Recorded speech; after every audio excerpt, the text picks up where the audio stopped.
ओम शांति। 14 अक्टूबर 2023। बाबा के महावाक्य। मीठे बच्चे, आज्ञाकारी बनो। बाप की पहली आज्ञा है, अपने को आत्मा समझ बाप को याद करो। प्रश्न: आत्मा रूपी बर्तन अशुद्ध क्यों हुआ है? उसको शुद्ध बनाने का साधन क्या है? उत्तर: वाहियात बातों को सुनते और सुनाते आत्मा रूपी बर्तन अशुद्ध बन गया है। इसको शुद्ध बनाने के लिए बाप का फरमान है, hear no evil, see no evil. एक बाप से सुनो, बाप को ही याद करो, तो आत्मा रूपी बर्तन शुद्ध हो जाएगा। आत्मा और शरीर दोनों पावन बन जाएंगे। गीत जो पिया के साथ है। ओम शांति। ओम शांति का अर्थ तो बच्चों ने समझा हुआ है। बच्चों को घड़ी घड़ी पॉइंट्स दी जाती हैं। जैसे घड़ी घड़ी कहा जाता है, बाप और वर्षे को याद करो। यहाँ कोई मनुष्य की याद नहीं है। मनुष्य की व किसी देवता की याद दिलाएंगे। पारलौकिक बाप की याद कोई दिला ना सके, क्योंकि बाप को कोई जानते नहीं। यहाँ तुमको घड़ी घड़ी कहा जाता है, अपने को आत्मा समझ बाप को याद करो। जैसे बाप को बच्चे होते हैं तो सब समझ सकते हैं, यह बाप से वर्षा लेने आया है। फिर उनको बाप और वर्षा याद रहता है। यहाँ भी ऐसे हैं। जरूर बच्चे बाप को जानते नहीं हैं, इसलिए बाप को आना पड़ता है। जो बाप के साथ हैं, उन्हों के लिए यह ज्ञान बरसात है। वेद शास्त्रों में जो ज्ञान है, वह सब है भक्ति मार्ग की सामग्री। जप तप दान पुण्य संध्या गायत्री आदि जो कुछ करते हैं, वह सब है भक्ति मार्ग की सामग्री। सन्यासी भी भक्त हुए। पवित्रता बिगर कोई शांति धाम में जा नहीं सकते, इसलिए वह घर बार छोड़ जाते हैं। परंतु सारी दुनिया तो ऐसे नहीं करेगी। उन्हों के इस हठयोग की भी ड्रामा में नोंद है। तुम बच्चों को राजयोग सिखलाने कल्प कल्प एक ही बार आता हूँ। मेरा कोई और अवतार होता नहीं है। Reincarnation of God. वह हुआ ऊंच ते ऊंच, फिर रीइंकार्नेशन ऑफ जगत अम्बा, और जगत पिता भी जरूर होने चाहिए। वास्तव में रीइंकार्नेशन अक्षर सिर्फ बाप से ही लगता है। सद्गति दाता एक ही बाप है। यूं तो हर एक चीज फिर से रीइंकार्नेट होती है। जैसे अभी भ्रष्टाचार है तो कहेंगे भ्रष्टाचार रीइंकार्नेट हुआ है, फिर से भ्रष्टाचार हुआ है, फिर से श्रेष्ठाचार आएगा। रीइंकार्नेट तो हर चीज का होता है। अभी पुरानी दुनिया है, फिर नई दुनिया आएगी। नई दुनिया के बाद कहेंगे फिर से पुरानी दुनिया आनी है। यह सब बातें बाप बैठ समझाते हैं। जब यहाँ बैठते हो तो हमेशा ऐसी समझो, मैं आत्मा हूँ। मुझे बाप का फरमान मिला हुआ है, मुझे याद करो। बच्चों के सिवाय तो और कोई को बाप का फरमान मिल ना सके। फिर बच्चों में कोई तो आज्ञाकारी होते हैं, कोई आज्ञा ना मानने वाले भी होते हैं। बाप कहते हैं, हे आत्माएं, तुम मेरे साथ बुद्धि का योग लगाओ। बाप आत्माओं से बात करते हैं और कोई विद्वान पंडित आदि ऐसे नहीं कहेंगे कि मैं आत्माओं से बात करता हूँ। वह तो आत्मा सो परमात्मा समझ लेते हैं। वह है रॉन्ग। तुम बच्चे जानते हो कि शिव बाबा इस शरीर द्वारा हमें समझा रहे हैं। शरीर बिगर तो एक्ट हो ना सके। पहले पहले तो यह निश्चय चाहिए। निश्चय बिगर तो कुछ भी बुद्धि में नहीं बैठेगा। पहले निश्चय चाहिए कि हम आत्माओं का बाप वह निराकार परम पिता परमात्मा है और साकार में है प्रजापिता ब्रह्मा। हम हैं ब्रह्मा कुमार कुमारियां। शिव के तो सब आत्माएं बच्चे हैं, इसलिए शिव कुमार कहेंगे, कुमारी नहीं।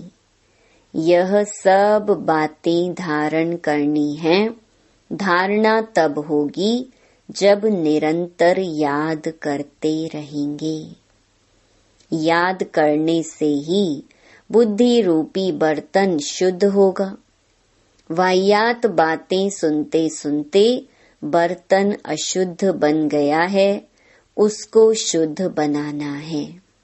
बाप का फरमान है, मुझे याद करो तो तुम्हारी बुद्धि पवित्र होगी। तुम्हारी आत्मा में खाद पड़ गई है, अब पवित्र बनना है। सन्यासी कहते हैं आत्मा निर्लेप है।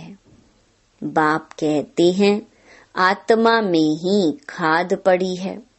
श्री कृष्ण की आत्मा और शरीर दोनों पवित्र हैं।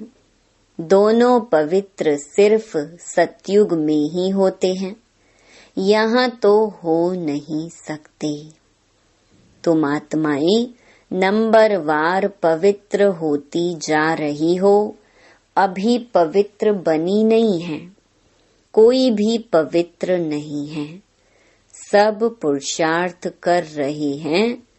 अंत में नंबरवार सबकी रिजल्ट निकलेगी। बाप आकर सभी आत्माओं को फरमान करते हैं कि मुझे याद करो। अपने को अशरीरी समझो, देही अभिमानी बनो। मूल यह बात बाप बिगर कोई समझा नहीं सकते। पहले यह पूरा निश्चय होगा तो विजय पाएंगे। निश्चय नहीं होगा तो विजय नहीं पाएंगे। निश्चय बुद्धि विजयन्ति, संशय बुद्धि विनश्यन्ति। गीता में कोई कोई अक्षर बहुत अच्छे हैं। इसको कहा जाता है आटे में नमक। बाप कहते हैं मैं तुमको सभी वेदों शास्त्रों का सार समझाता हूँ कि इनमें क्या क्या है। यह सब हैं भक्ति मार्ग के रास्ते। इनकी भी ड्रामा में नोंद है। यह प्रश्न नहीं उठ सकता कि यह भक्ति मार्ग क्यों बनाया हुआ है। यह तो अनादि बना बनाया ड्रामा है।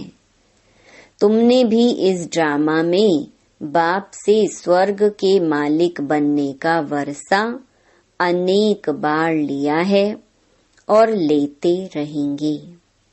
कभी अंत नहीं हो सकता। यह चक्र अनादि फिरता ही रहता है। तुम बच्चे अभी दुख धाम में हो, फिर शांति धाम में जाएंगे, शांति धाम से सुख धाम में जाएंगे, फिर दुख धाम में आएंगे। यह अनादि चक्र चलता ही रहता है। सुख धाम से दुख धाम आने में तुम बच्चों को 5000 वर्ष लगते हैं, जिसमें तुम 84 जन्म लेते हो। सिर्फ तुम बच्चे ही 84 जन्म लेते हो, सब नहीं ले सकते। यह बेहद का बाप तुमको डायरेक्ट समझा रही हैं। और बच्चे फिर मुरली सुनेंगे व पढ़ेंगे या टेप सुनेंगे। टेप भी सब नहीं सुन सकते, तो पहले पहले तुम बच्चों को उठते बैठते इस याद में रहना है। मनुष्य तो माला फेरते राम राम जपते हैं, रुद्राक्ष की माला कहते हैं ना। अब रुद्र तो है भगवान, फिर इस माला में मेरू दाना इकट्ठा है, वह तो विष्णु के युगल स्वरूप हैं। वह कौन है? यह मात पिता जो फिर विष्णु के 2 रूप लक्ष्मी नारायण बनते हैं, इसलिए इनको मेरू कहा जाता है। फूल है शिव बाबा, फिर मेरू यह मम्मा बाबा जिनको मात पिता कहते हो।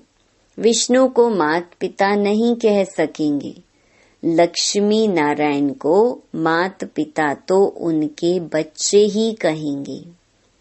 आजकल तो सबके आगे जाकर कहते हैं त्वमेव माताश्च पिता त्वमेव। बस कोई एक ने महिमा की तो उनके पीछे फॉलो करने लग पड़ते। यह है ही अनराइचियस दुनिया। कलयुग को कहा जाता है अनराइटियस, सतयुग को कहा जाता है राइटियस। वहाँ आत्मा और शरीर दोनों पवित्र होते हैं। सतयुग में श्री कृष्ण गोरा है, फिर अंतिम जन्म में उनकी आत्मा सांवरी बनी है। यह ब्रह्मा सरस्वती इस समय सांवरे है ना। आत्मा काली बन गई है तो उनका जेवर भी काला बन गया है। सोने में ही खाद पड़ती है, उससे जेवर भी जो बनता है वह खाद वाला।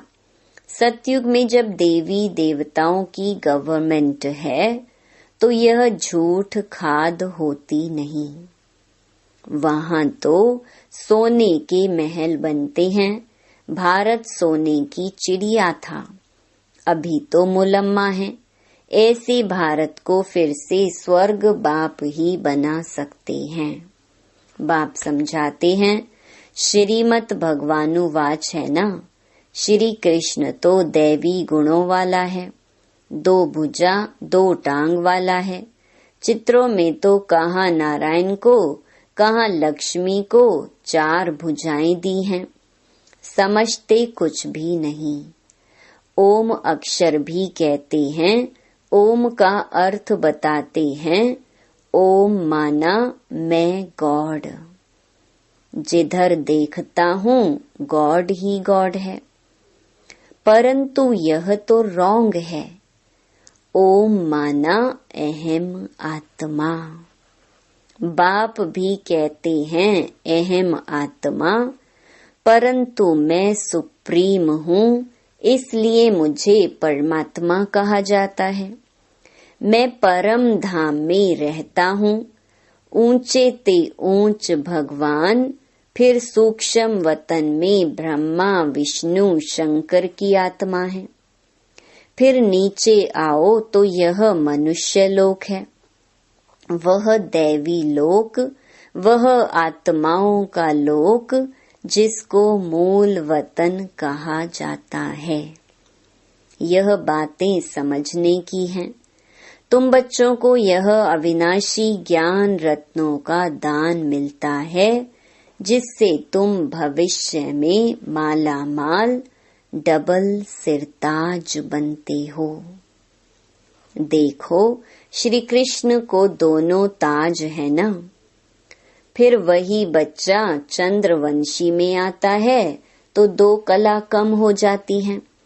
फिर वैश्यवंशी में आएंगे तो और 4 कला कम हो जाएंगी। फिर लाइट का ताज उड़ जाएगा, बाकी रतन जड़ित ताज रहेगा। फिर जो अच्छा दान पुण्य करते हैं उनको एक जन्म के लिए अच्छी राजाई मिलती है। फिर दूसरे जन्म में भी अच्छा दान पुण्य किया तो फिर भी राजाई मिल सकती है। यहाँ तो तुम 21 जन्मों के लिए राजाई पा सकते हो। मेहनत करनी पड़ती है।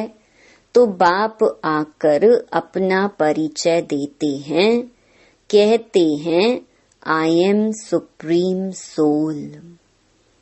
इसलिए उनको परम पिता परम आत्मा अर्थात परमात्मा कहा जाता है। तुम बच्चे उस सुप्रीम को याद करते हो। तुम हो सालीग्राम, वह है शिव। शिव का बड़ा लिंग और सालीग्राम मिट्टी के बनाते हैं। यह कौन सी आत्माओं का यादगार बनाते हैं, यह भी कोई नहीं जानते।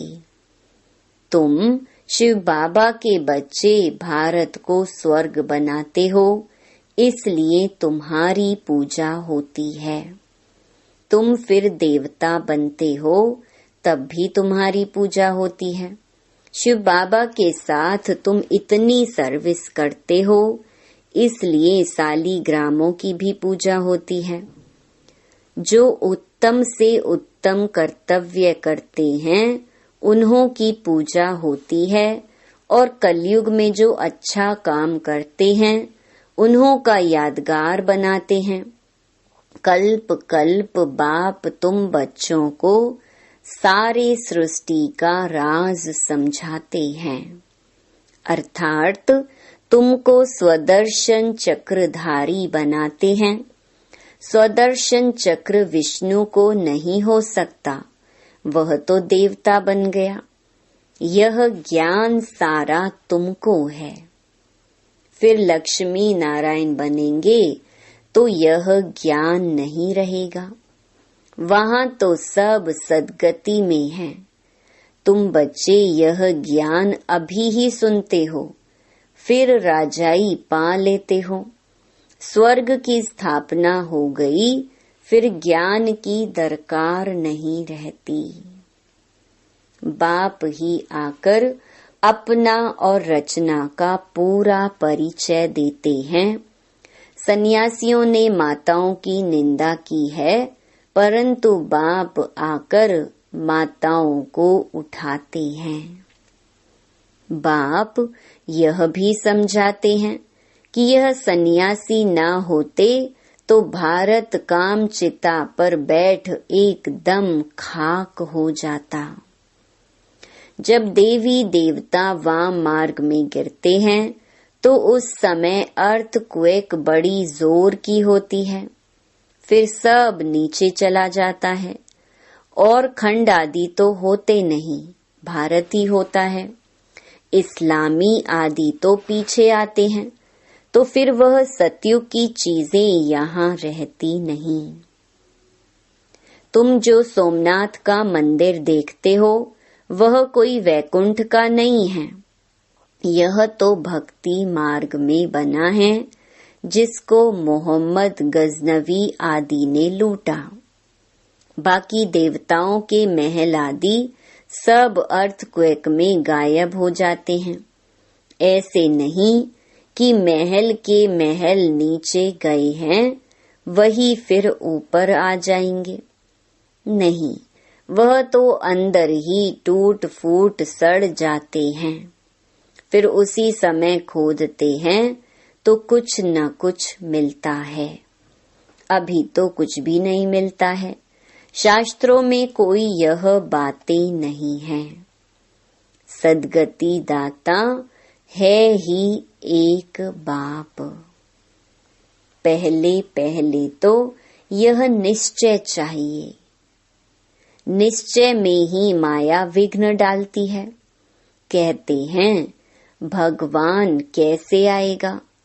अरे, शिव जयंती है तो जरूर आए होंगे।